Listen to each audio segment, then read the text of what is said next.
You ever hear a story that just, well, it floors you? Just the sheer audacity of it?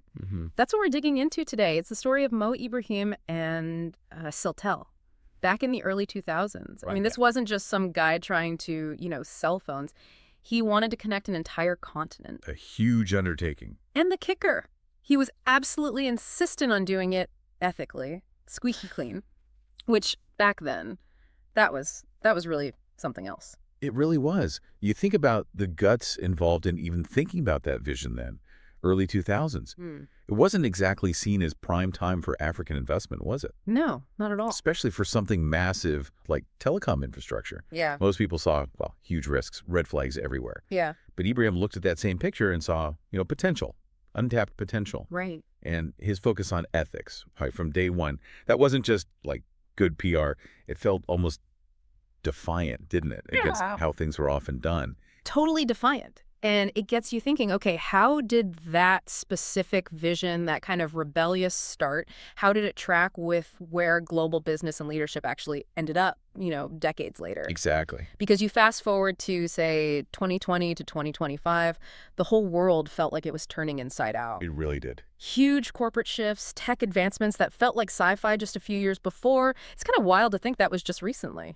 It is wild, and this is where it gets really, really interesting, I think. Yeah. Because Mo Ibrahim's gamble on connecting Africa, plus his whole non-negotiable ethics thing, Okay. it wasn't just some isolated story. Okay. It actually sort of foreshadowed some of the biggest themes we saw emerge in global leadership between 2020 and 2025. How so? Well, think about it. That initial push for basic connectivity, it laid some serious groundwork for a world where being online suddenly became, well, essential. Utterly non-optional. Right, the pandemic effect. Precisely. And that early ethical spine, that started to look less like a nice-to-have and more like, frankly, a survival requirement for businesses everywhere. Okay, so let's rewind. Early 2000s, Ibrahim's big idea with Celtel. It was about breaking down these huge barriers across Africa, right? Yeah. Mobile phones weren't everywhere yet. Not even close. And calling someone, maybe in the next country, forget it. Huge hassle, expensive. But he saw it differently. He said connectivity was not just about phones, it was about empowerment. That still hits hard. It really does. And you have to remember the context. The internet was, starting to get big in some places. Sure. But for vast parts of Africa, mobile was the practical way in, the accessible way into the digital age. Ibrahim saw that. Yeah. He saw it wasn't just about call. He saw the bigger picture. He did.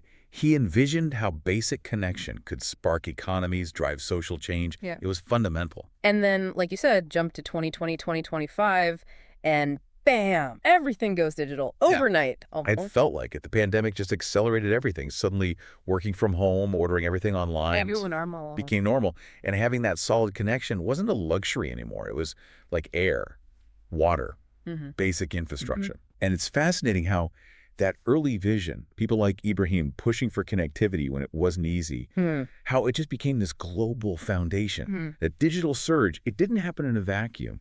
It totally amplified the need for the very networks Celtel and others were building way back when. It's like he was playing, 3D chess. Right.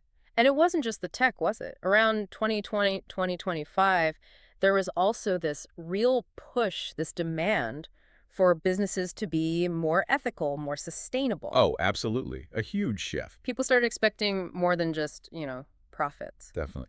Dr. Amina Yusuf, the global economist, she pointed out that those years saw a real spike in demand for transparency, for sustainability, ethical practices. Okay. And you can draw a direct line from that back to Ibrahim, insisting on running Celtel with integrity, even when it was the harder path. He wasn't just chasing market share. No. He aimed to build something with a conscience, it seems. There's that great story from James Okoro, right? He was at Celtel. He said, we refuse to pay bribes. Powerful stuff. It was challenging, but it built trust and set a precedent. I mean, wow, that's sticking to your guns, especially in environments where maybe that wasn't the norm. It really is. And that kind of stand, it builds a different kind of value, doesn't it? Long-term value, trust.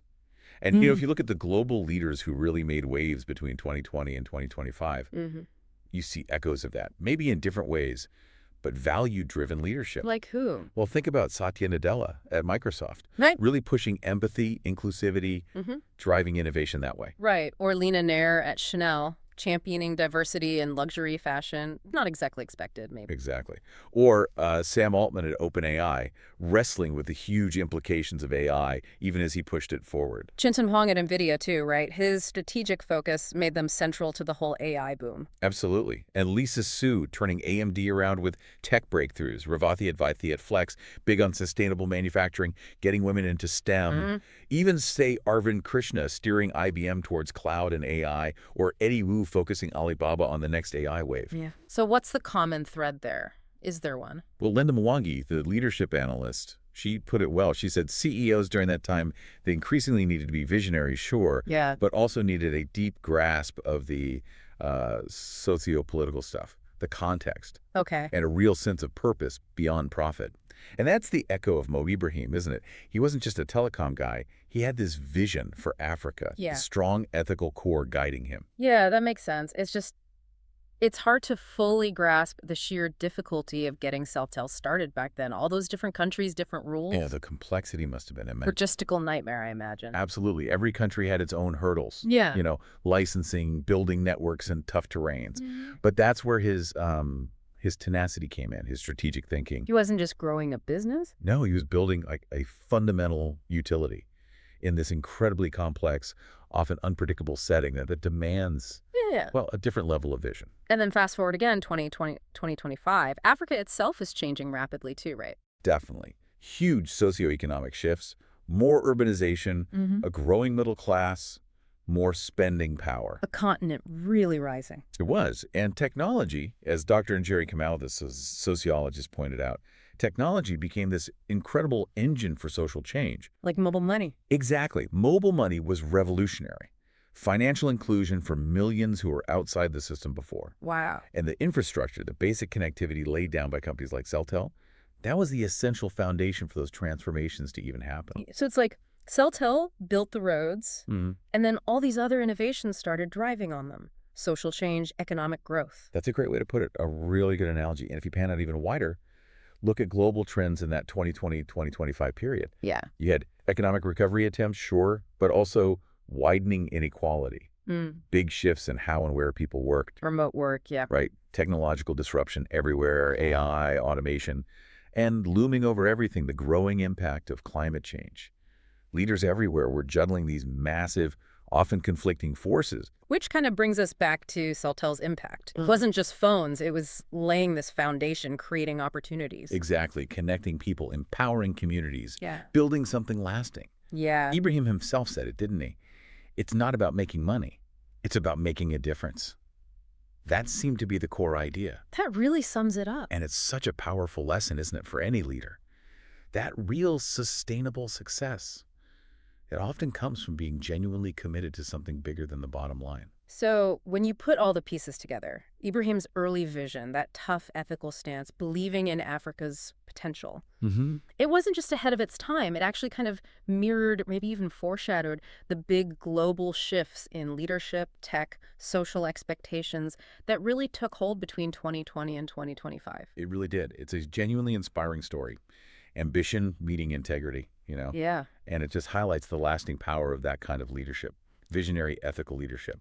In a world that feels like it's constantly changing, facing new challenges, those core things, clear vision, integrity, purpose beyond profit, they seem more vital than ever, don't they? Yeah. For navigating all this uncertainty and actually driving positive change. It really makes you think, doesn't it? As you look at the whirlwind of the last few decades, and especially those intense years from 2020 to 2025, who out there today is showing that same kind of foresight, that deep ethical commitment facing our current global challenges?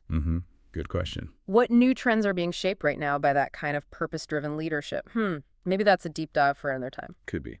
Just a quick note before we go. We do our best to get the story right, but we can't know every single detail. Our deep dive today is based on publicly available news, statements, and records.